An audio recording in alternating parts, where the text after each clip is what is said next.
Hola amigos, saludos, muy buenas tardes, con ustedes una semana más para llevarles estos 15 minutos para su salud.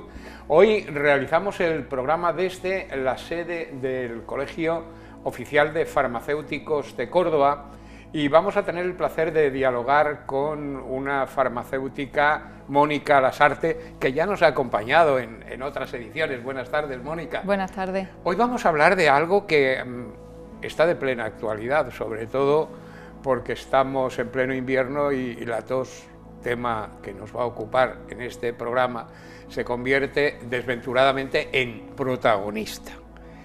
Para empezar, vamos a situarnos. ¿Qué es la tos? Bueno, pues la tos es un mecanismo reflejo que realiza nuestro cuerpo como forma de defensa frente a organismos patógenos y para despejar las vías respiratorias y permitirnos respirar bien. Se trata de una maniobra respiratoria que se realiza de forma brusca y en la que intervienen pues, los músculos torácicos y abdominales, y a veces esta tos va acompañada de secreciones y otras veces una tos simplemente seca, pero generalmente se produce por activación de los receptores de la tos, que como ya hablaremos más adelante están distribuidos por todo el cuerpo. Es decir, es un elemento entre comillas de defensa que tiene el organismo para en algún momento para expulsar algo o para limpiar esa sensación de pesadez y de picor que tenemos. ¿Y por qué se produce o cómo se produce? ¿Cuáles son sus...? Bueno, pues dentro de nuestro organismo existen muchos receptores para la tos, tanto a nivel cerebral como a nivel periférico. Entonces, cuando estos los que están a nivel periférico pueden situarse pues en todo el tracto respiratorio, tanto superior como en los bronquios, también en la capa que envuelve los pulmones y en la capa que envuelve el corazón, en el canal auditivo, y cuando cualquiera de estos receptores se activa o se estimula por algún estímulo pues de tipo químico o de tipo físico, pues se desencadena el proceso de la tos. ¿Y el por qué se estimulan estos receptores? Pues pueden ser, por ejemplo, por un agente externo como por ejemplo físico, el frío, un cambio de temperatura, humo, alguna partícula, o bien cuando se estimula, por ejemplo, por una secreción producida en la mucosa del tracto respiratorio. Cuando se produce esta activación, pues se desencadena el proceso de la tos para que así el cuerpo permita expulsar esa mucosidad que interfiere en la respiración y podamos tener una respiración. Existen, y yo me imagino, diferentes tipos de tos. Sí. Vamos a tratar de... Existen, principalmente son dos tipos de tos, la tos seca y la tos productiva.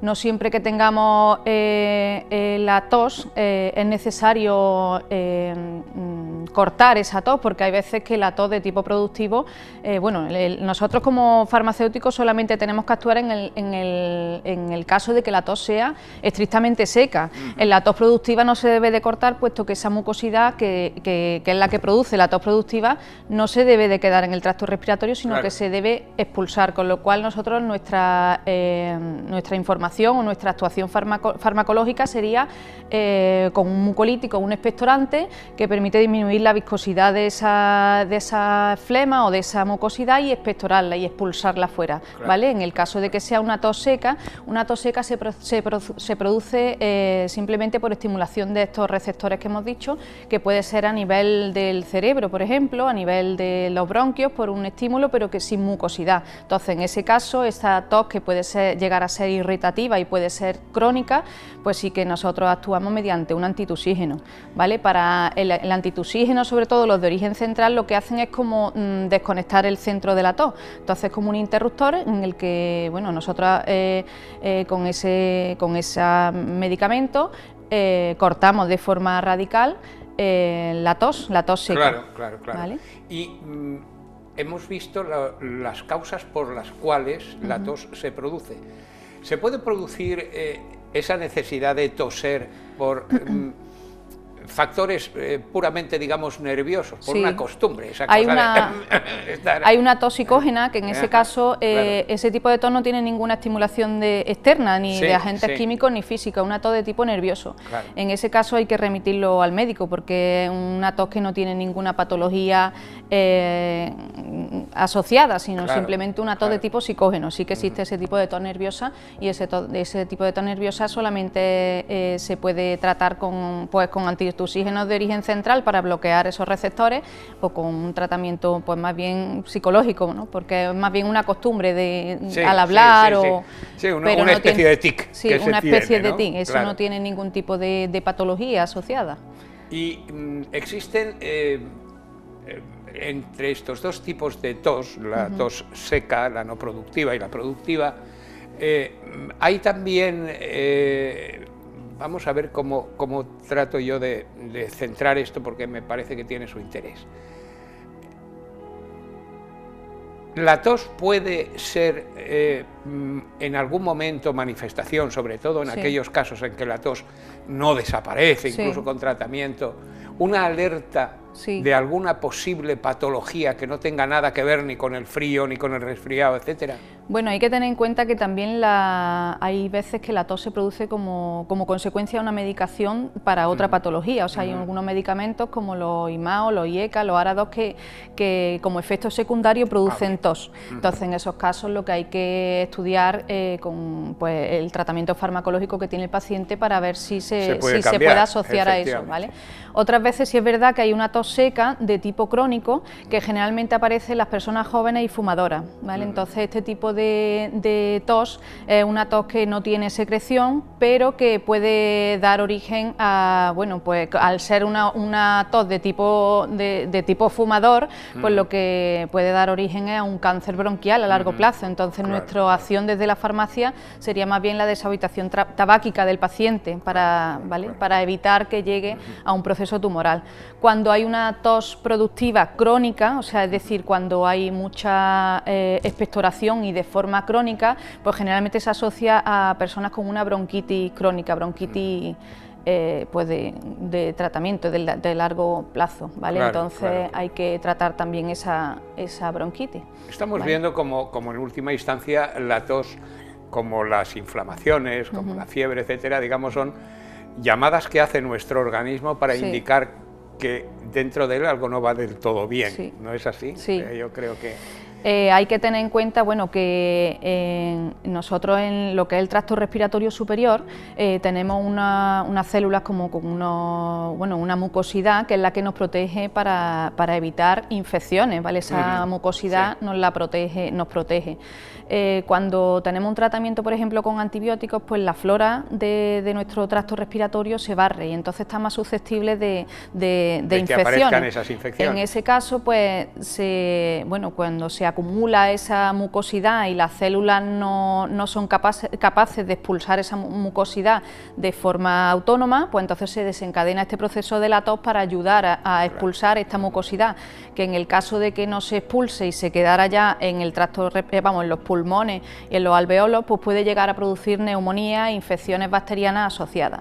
Normalmente las infecciones del tracto respiratorio superior en el 95% de los casos suelen ser víricas, entonces no tienen tratamiento antibiótico, pero esas infecciones víricas pueden desencadenar unas infecciones bacterianas secundarias asociadas, ¿vale? Que si no se tratan a tiempo pues pueden desencadenar una neumonía, una bronquitis, en fin, o enfermedades ya pues más serias. Por eso la tos es conveniente primero estudiar y hacerle una serie de preguntas al paciente cuando llega a la farmacia sobre pues, cuánto tiempo lleva con la tos, cuándo ha empezado, si tiene expectoración, de qué color es la expectoración. Cuando la expectoración es de un color verde pardo, pues indica que hay una infección bacteriana y entonces habría que tratar para erradicar esa infección. Con antibióticos. Con antibióticos, y cuando esa expectoración es transparente o no es de color pardo, pues generalmente está asociada a una infección vírica, ¿vale? Que en ese caso no haría falta antibiótico, o sea que es importante que nosotros interroguemos e indaguemos en esa etiología de la tos, preguntándole al paciente pues sobre todo también la edad, las costumbres de, por ejemplo, si es fumador, si no es fumador, para ir encauzando para el tratamiento, ¿vale? Nosotros desde la farmacia lo que intentamos es solamente, en el caso de la tos seca, por ejemplo, es paliar ese síntoma, ¿vale? Claro, paliar claro. ese síntoma, y si tiene expectoración, por supuesto, no eliminar esa tos, puesto que es un mecanismo de defensa del cuerpo, ¿vale? Importante este programa y oportuno, porque efectivamente estamos entrando ya en la última etapa de estos procesos de tipo gripal o sencillamente catarral, que van siempre acompañados de esa cosa molesta pero necesaria, como acabamos de ver, que es la tos. Sí. Hay que también darle una recomendación en el caso de la tos. Cuando se produce un ataque de tos es importante una buena hidratación para que esas mucosas pues puedan expulsar la mucosidad. Hidratación, pues ingerir líquido de 2 a 2,5 litros de agua o líquido al día, en un ambiente ventilado, una humedad en la habitación con humidificadores o bien con humedad de un 40% aproximadamente. En fin, hay una serie de recomendaciones: no exponerse al humo de los fumadores y agentes irritantes, y bueno, una serie de recomendaciones que nosotros desde la farmacia pues podemos aportar mucho al paciente para evitar. Que le van a, sobre todo, le van a permitir sobrellevar de mejor manera este problema, y sobre todo no quitarle importancia a la tos, porque la tos tiene su importancia y hay que valorar exactamente qué tipo de tos es para el tratamiento farmacológico, pero no minimizar, no restarle importancia a la tos. Cuando una tos se prolonga durante más de 3 semanas, sí que es necesario que se remita al médico, porque puede estar asociada a una patología o puede estar enmascarando una patología, y entonces el médico debería de investigar a ver el porqué de la tos. ¿A qué cuál es la causa que produce la tos? Si son niños, si son embarazadas, si son ancianos. En las personas ancianas sí hay que tener en cuenta a la hora de introducir un antitusígeno, que tiene un tratamiento farmacológico normalmente complejo, y entonces pues hay que valorarlo a la hora de introducir un antitusígeno. Pues muchísimas gracias por habernos acompañado. Oportunísimo programa que nos ha brindado con su presencia. Muchas gracias. Espero contar con usted dentro de bien poquito tiempo. Gracias. Muchas gracias. Gracias, amigos telespectadores, por habernos acompañado una semana más. Volvemos con ustedes aquí en la sede del Colegio Oficial de Farmacéuticos de Córdoba dentro de 7 días. Hasta entonces, procuren ser felices y reciban el saludo de José Ignacio Blanco. Buenas tardes.